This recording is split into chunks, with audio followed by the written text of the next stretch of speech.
Welcome to the Grit Diaries with Mon and Mazz, a place where we share real stories meets real transformation. Each episode, we share the journeys of everyday people who's faced life's hardest moments and found their way to hope, healing, and purpose. May their courage inspire you and in the world around you. Let's get inspired.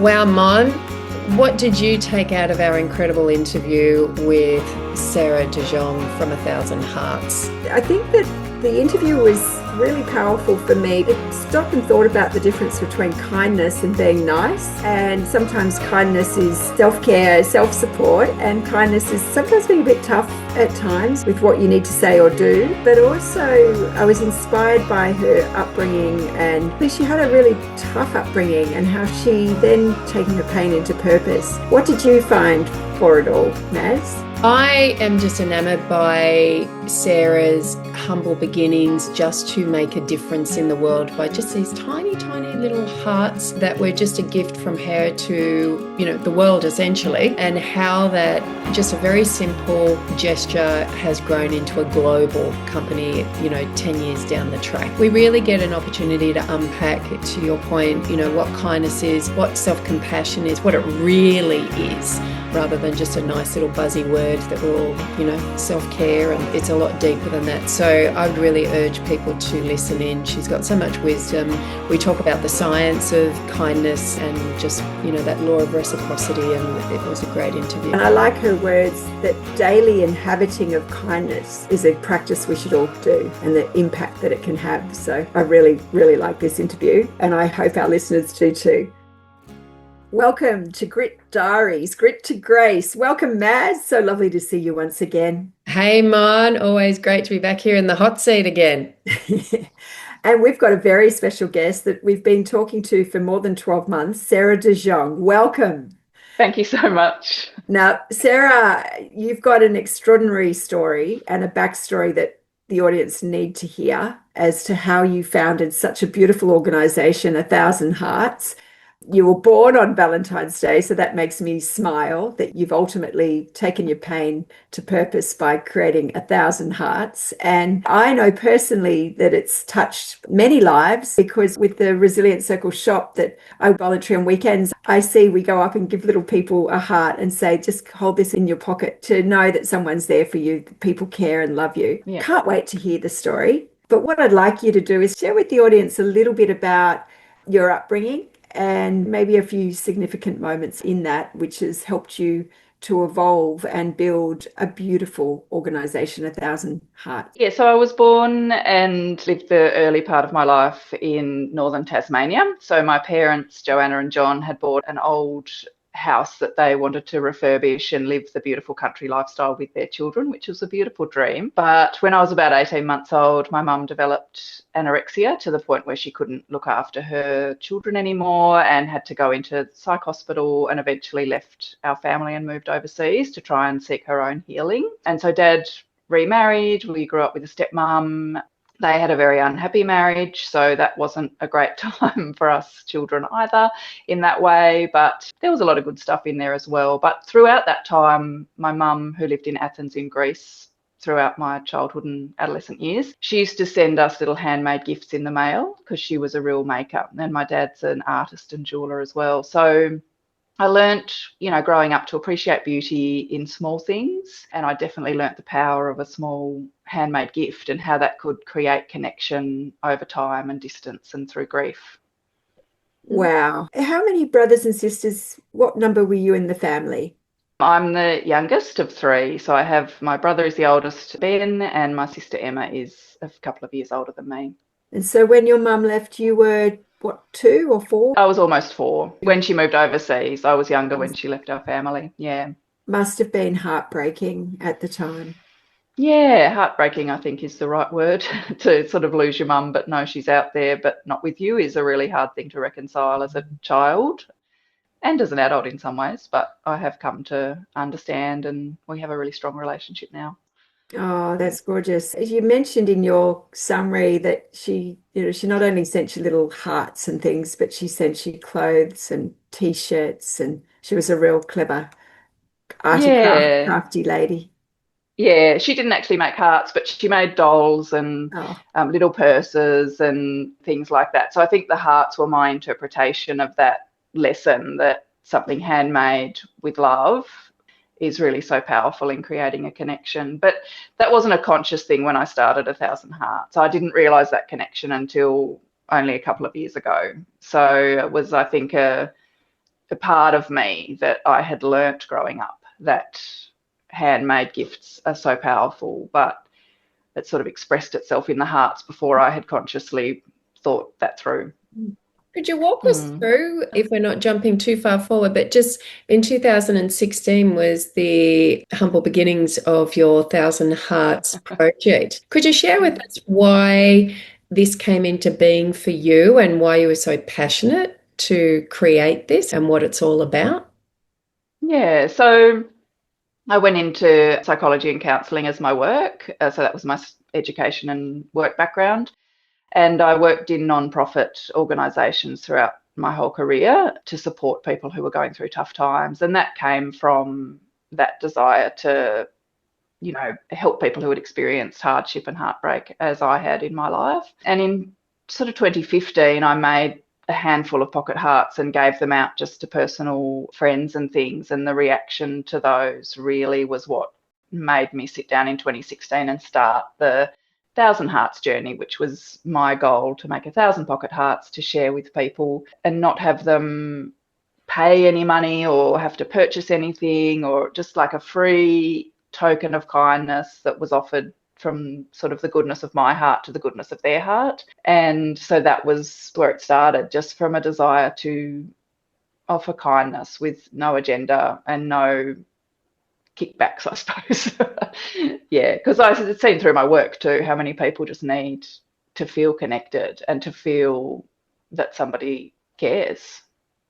Yeah. And where did this small, humble beginnings stretched out to? So 10 years later, we've just kicked over 10 years. yay! It's on Saturday. Yay! Go, girl. Can't believe it. You got some big Can't milestones this believe year. it. 10 years for 1,000 Hearts, 50 years for me. Yay! So, yay.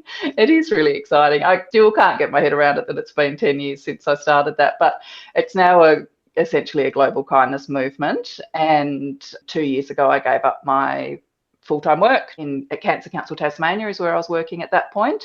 But I sort of gave up that career in non-profit sector and I'm now working in 1,000 Hearts full-time, which I never imagined would happen. And actually at one point didn't want to be the end goal, but I'm very happy now that it's happened. I'm sure I saw them when I was in the US. Yeah, there's lots in the US and in the UK, and I mean they've gone to Kazakhstan and Japan and Paris and Mexico and Greece Wow. and Can you talk us? Canada. Yeah. That's amazing. Can you talk us through logistics? Like, how has this all happened where you've got them and who makes them all? And just tell us a little bit more about it. Yeah, so when I started 1,000 Hearts, I didn't have a business model. I really started it as a gesture of kindness from me to the world, I guess, was the initial thing. And as it started to grow, so other people came on board who received a heart or kind of seen them in the community and wanted to give them away. And a lot of people started wanting to make them. So that was where I started creating little kits and offering supplies for people to make their own.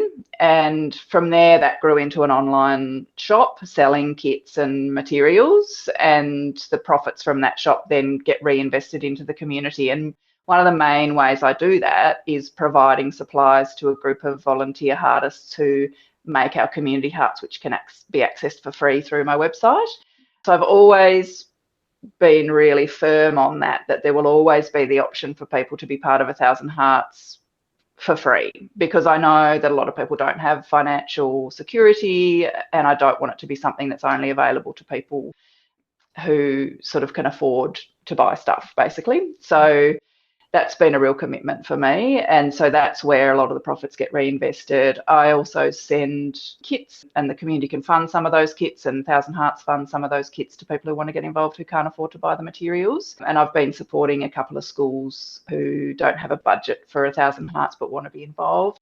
And that's really powerful to me, to see young people getting involved in sharing kindness, but also in learning to stitch by hand, because that's kind of a lost art now. So it's sort of connecting people with a lot of different things that connect. And, you know, research shows that when we come together to make things by hand, that's a very powerful, you know, community building Tactile exercise. Yeah. Yeah. And it's good for our brains, and it's good for our health, and yeah, especially good for mental health.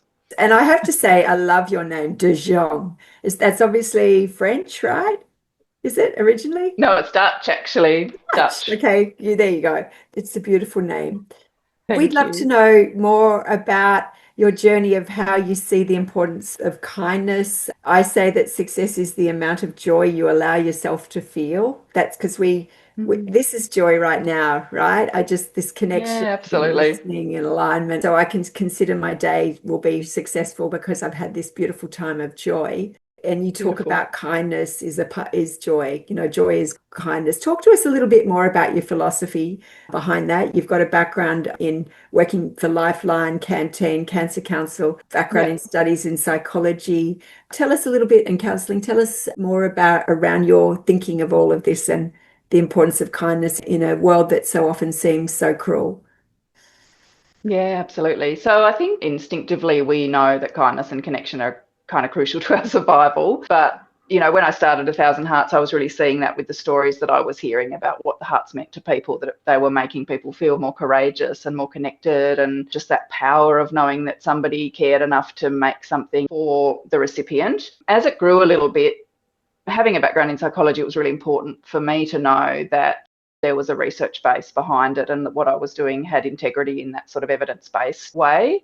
So I did a lot of research and reading around, you know, the scientific basis of how kindness impacts. The simplest way I can describe it is that kindness works on our brains in a similar way to antidepressant medication. So it increases our serotonin, it boosts dopamine and endorphins, and it increases oxytocin, which is the hormone that makes us feel connected to one another. But there's sort of no side effects other than when you're kind, you want to be kind more because it feels so good, and it's really contagious. So even seeing somebody else be kind or hearing a story about kindness has that same effect on our brain. So when we're surrounded by kindness and we're sort of living in a space where we're inhabiting kindness and practicing kindness regularly, it really improves our mental health, and it connects us to others, even if that's not our goal. Because when you're being kind, that it's really important to be kind to yourself, but it is also an outward going practice where even in an interaction in a shop or in public or with friends or family, if you're kind of in that space of kindness, that changes your relationships and connects you more strongly to the people around you. I love what you're saying there. And isn't it interesting how, you know, doctors are very quick to prescribe antidepressants when in fact they could be asking questions like, tell me a bit about your life, who's around you, what support do you have, and what do you do for others? Tell me a bit about taking yourself off yourself. You know, like, wouldn't it be great if that was the first question a doctor asked rather than, all right, well, which medication should we give you? Yeah. And look, there's a place for medication, of course. And yes, but I think that needs to be, if it's needed, it also needs to be used in conjunction with, you know, are you connected enough? Are you thinking about self-compassion? And are you being kind to other people? And are you connecting with your community and understanding how those things are incredibly powerful? And if you can build that kind of scaffolding, then there is space perhaps for less medication to be needed over time. If the world is a kinder place, we're all going to be happier. That's the bottom line. So that's, I guess, I'm not thinking that A Thousand Hearts can change everyone in the world, but it's my project and my legacy to make a difference to the people that come into contact with it. And I've got to the point now where I can say that I feel proud of that. I couldn't say that for a long time. I was too bamboozled by the whole thing, but I have recently kind of gone, yeah, I'm really proud that I started something that makes the world a bit more compassionate in a small way. I Yeah. love your words, inhabiting kindness. And I hear often mental health challenges like addictions and alcoholism, ism, I self me, I self me. And I really like what Yeah, you're saying about, interesting. serving and giving and sharing kindness increases your hormones of dopamine and serotonin and oxytocin. So Yeah. important, little doses of those that, yeah, And they it's, do say in around that, when you don't know what to do, go help someone. And Yes. just to kind of almost, in many ways, whether that's to ground yourself, remind you of your own humanity, and remembering that you can make a difference. I'll share a very brief story just in terms of that law of reciprocity of, when my mum was very, very unwell with brain cancer, and usually I'm the kind of person in the morning on the morning walk, morning, morning, morning, morning. And, that's just what you do. Of course, as I'm sure you both know, and the viewers would know, probably about 95% respond back, and then some people just think you're cuckoo or just not interested. front. That's perfectly fine. On this particular day when mum was she'd really gone downhill, I didn't have it in me to look up. I was totally within myself. And I was about to finish my walk, and three people across the road with the dog that I'd not met before, I didn't know them. All of a sudden, Yeah. literally, the three of them just turned around across the road to me, morning. And I cannot tell you what that meant to me on that day, Yeah. that people noticed me. The dog even noticed me, for goodness sake. Dogs are great like that. And More that, dogs pick up on it. yeah, I Yeah. mean, who could figure that people across the road that I hadn't necessarily said hello to, but just literally turned around, and it was like what you give out comes back. And Mm. to this day, that is one of my core memories of that time of just kindness. And those people would have zero idea of the impact that they made for me that day. And just to take a deep breath, and back I go to Mama Bear. And yeah, so Yeah. things like that, and what you're doing, it's the tiniest things sometimes. Yeah. And I hear so many stories of people in that time of grief and end of life and caring and illness and all those kind of real times that are full of grief, where the hearts are just so impactful, to the point now where they're used in a lot of hospitals and palliative care settings, and a lot of those medical settings where people are struggling with the fallibility of the human body and the loss of loved ones, or the impending loss of loved ones, and fear and anxiety. And those spaces seem to be the places where kindness and compassion are they can just make such a difference. And such a small thing can, as you're saying, resonate for years afterwards. In fact, for a lifetime afterwards, that can be the thing that makes a difference. Yeah. People remember the stories of the people that were discompassionate, Yes. passion, Yes. and equally recall the stories of, we were just talking earlier about, somebody might have received some horrific news, or is in a hospital setting, completely vulnerable, completely out of control of what's happening. But what they recall is just that gentle hand that held theirs, and that was everything to them in that moment. So that transfer of Yeah. energy, that sense of, I see you, I feel that this is really difficult, and I'm here with you. And yeah, that's Yeah. goosebumps, because I can think of patients that's happened to, and people that have shared Yeah. that. So it's so basic, it's so simple. It Yeah. is. And that when we go back to the inspiration for 1,000 Hearts, remembering that when I started, I was working at Canteen with young people impacted by cancer. And a lot of those young people had lost a parent to cancer. So I was working a lot in a space of grief and connected to that deep love, and trying to hold on to that love and that relationship when the physical person has gone. And then I moved into Cancer Council Tasmania, where, you're in that space of medical trauma, anxiety, grief. And so that's, they're the kind of settings in which 1,000 Hearts was nurtured and grew. And I want to mention, I think Sarah said it's an impact organization, isn't it? Not necessarily a business, because you want anyone to be a part of 1,000 Heart. And doesn't matter what part of a journey in their life, they can be a part of the tactile experience of making hearts or distributing the hearts. So yeah, the beautiful concept. And I think it really has moments that would have such, I know I've been a part of them. I've handed little hearts to people and see them drop a tear. So I know personally that it's made a difference. So Sarah, tell us a little bit about, your wisdoms around kindness. What do you want to share with the audience today, that take homes? What, from your experience of starting an impactful organization, 10 years down the track, you're about to hit the big milestone of 50. Welcome to the nifty 50s. I love it. Been my favorite decade. I'm about to depart from it and head to the 60s. So I can't wait for those either.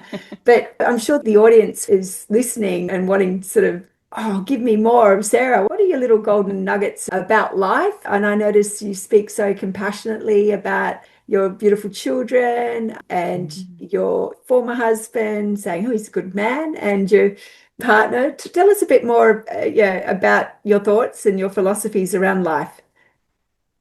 I think, 1,000 Hearts, that 10-year journey for me has been huge learning. One of the big things I've taken away from that and am able to practice now too is self-compassion or self-kindness.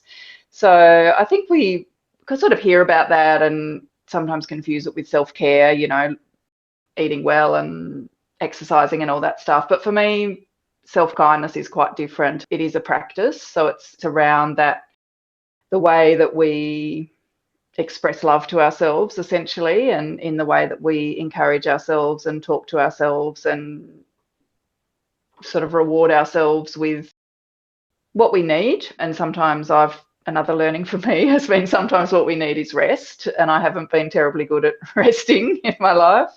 I'm still learning that one. But, breaking my wrist earlier this year, like a month or so, or a couple of weeks ago, has taught me that sometimes you do need to rest your body and allow your mind to rest as well. But so the practice of self-compassion, I think it goes so far beyond giving yourself that pat on the back or switching that self-talk from critical to kind. It really needs to become a practice where you treat yourself like you would treat somebody that you love. So that consistently forgiving the mistakes, trying again to be compassionate and offering love. And I think when we talk about those things in relation to ourselves, that can be quite confronting and quite difficult. And I've found in workshops, some people won't even go there in talking about it. They're just like, no, I can't really do that. And there's a real block.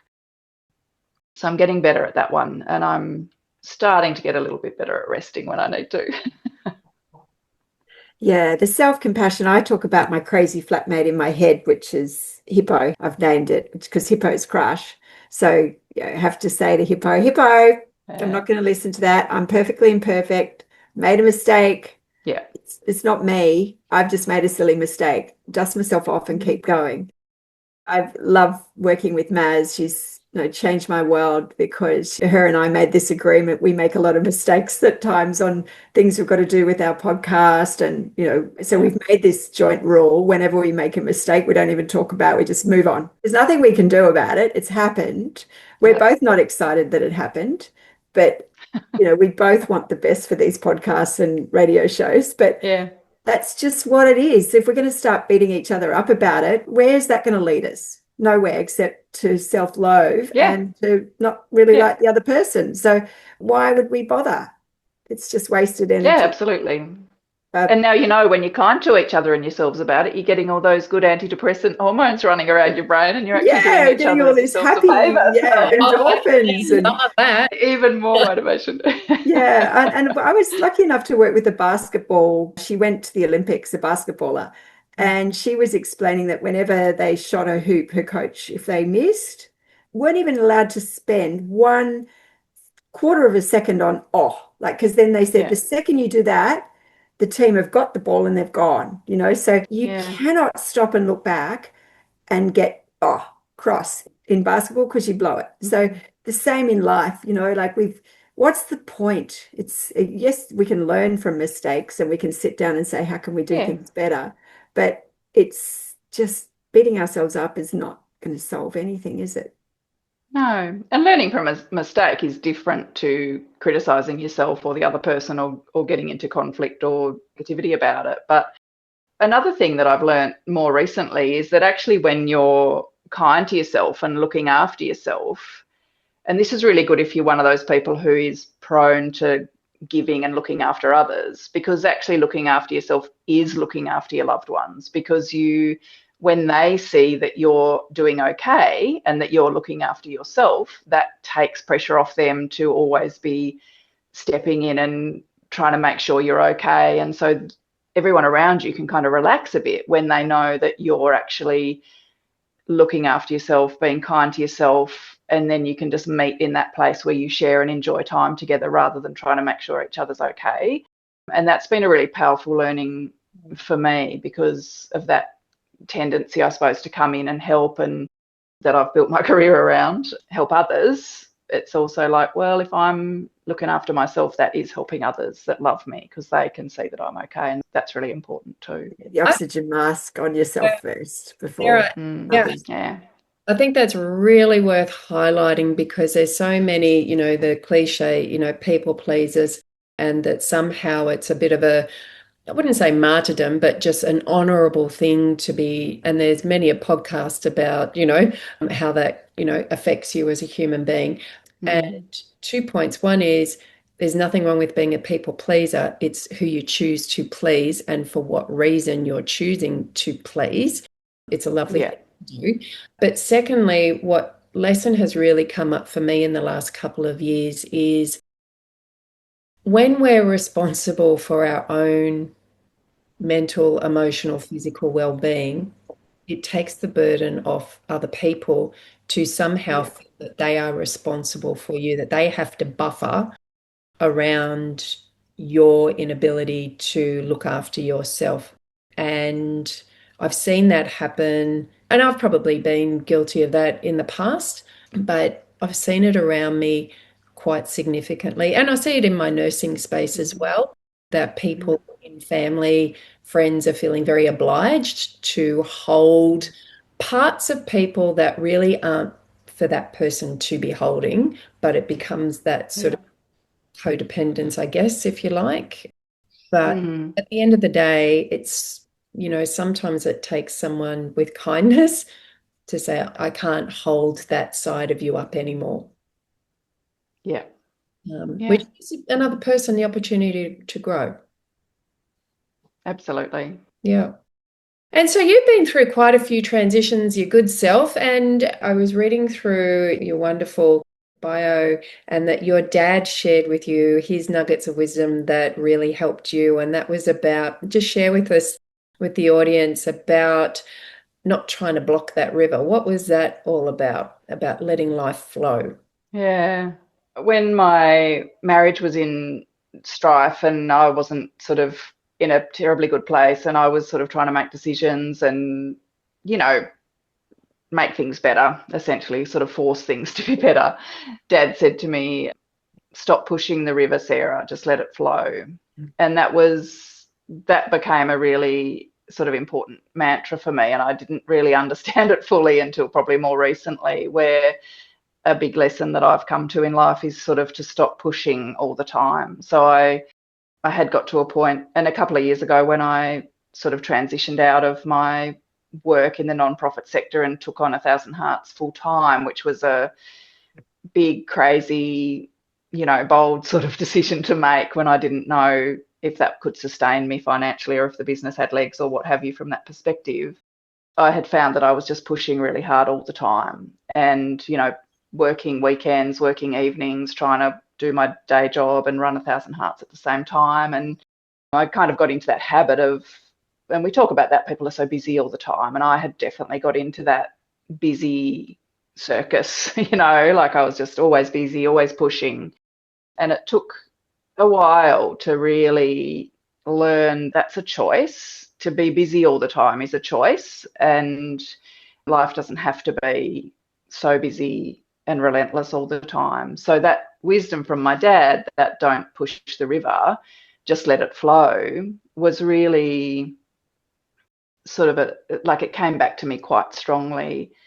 And it connects with what we've just been talking about too, with sort of looking after yourself and allowing others to, to look after themselves and not to step in and intervene or help or people please all the time either. It really is around some things you need to let happen and not try and influence or, build that beaver dam to make the river go around it or what have you. So, I think I'm still learning it. I'm not going to pretend I'm all over that one. But now this year, actually coming into this year, I sort of felt like I'm only going to say yes to things that I can answer the question honestly, that doing this is not going to mean pushing beyond the capacity that I've got at that time. And that's been really good for me. Like, is saying yes to this aligned with my own well-being and maintaining a good sense of balance in my life. And that's been good. So I've got better at saying no to things. I've got better at deciding which way I want to take 1,000 hearts, because it's really made me hone in on the priorities rather than trying to do everything. So it's good, but it takes time to learn those lessons. Yes. I mean, almost 50 years in my case. I know. Yeah, it just takes time. Takes so long. I had a mentor who used to say to me, you don't always have to say yes, and you don't always have to make a decision either. And you certainly don't always have to have the solution for everyone. And I think that's a part of, having to be a little bit of an adapted adult as a little kid, and then you forced into that sort of position, and that sometimes you feel you have to do that. I often used to get upset with I'd draw the card, go the middle path, and I think, oh, the middle path is so boring, I like the fun and the end. But I had this same river experience in my head, the analogy that where does the river run the fastest? And it's always in the middle, so you're not touching each end. You're not in the super highs and you're not in the super lows.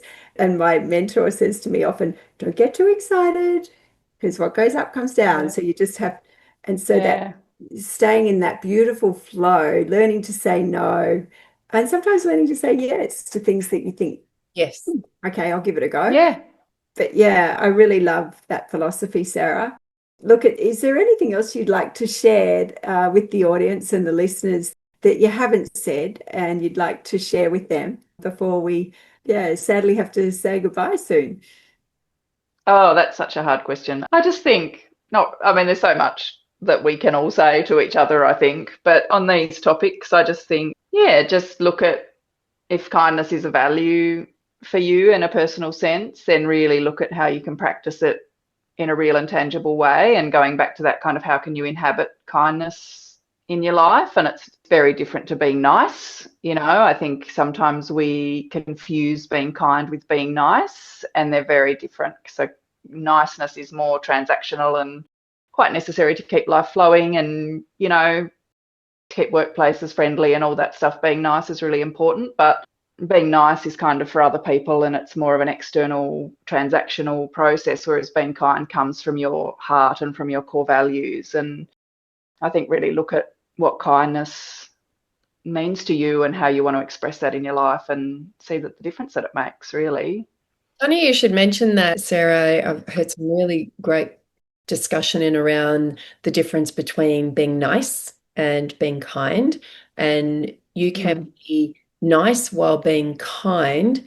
And kind is about saying what needs to be said for the benefit of everybody, but in a way that is nice.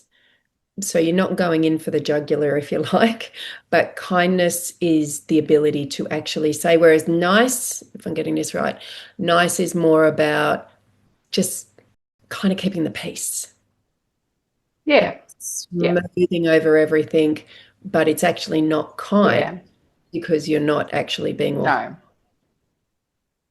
Yes. Yeah, exactly. And I think another thing I've learned, and this is from my beautiful partner Jace, is around gentleness. Like, he is such a gentle man and a gentle person, and I think that sort of gentleness is underestimated in our society because we're so busy looking at the people who are out there making noise or a bit dazzling or what have you, and the gentle folk are often in the background. But I think, you know, when you're talking about saying kindness being about saying things in a gentle way, and in a way that allows digestion by the other person. So it's not too confronting, it's not too harsh. It's delivered in a way that it can be accepted and processed, rather than in a way that's like a slap around the face. Because I think, you know, sometimes it's like, oh, well, it's kind to tell the truth, which I think is true, but it's how you tell that truth, and it needs to be told in a way that can be received. Because if it's told if that truth is delivered in a way that is too confronting, then it's just rejected and gets lost. Mm-hmm. And I think that's part of kindness too, is how we speak to one another and how we interact with one another. And it's around that, you know, remember that everybody is vulnerable and dealing with their own stuff. So don't assume someone is robust and able to cope with your slap around the face truths. And speaking as someone who has been, you know, known in my life as being quite direct, and sometimes that's landed in the wrong way. So I'm learning to be more gentle as well in my approach and delivery. And yeah, life's such a big learning process. Life school. Just when you think you're getting there's something else. Yeah. I just looked up, you know, the definitions of nice is giving pleasure, and the definition of kindness is behavior marked by generosity, consideration, or concern for others without expecting praise or reward in return. But yeah, it's a much bigger word, kindness, isn't it? So yeah.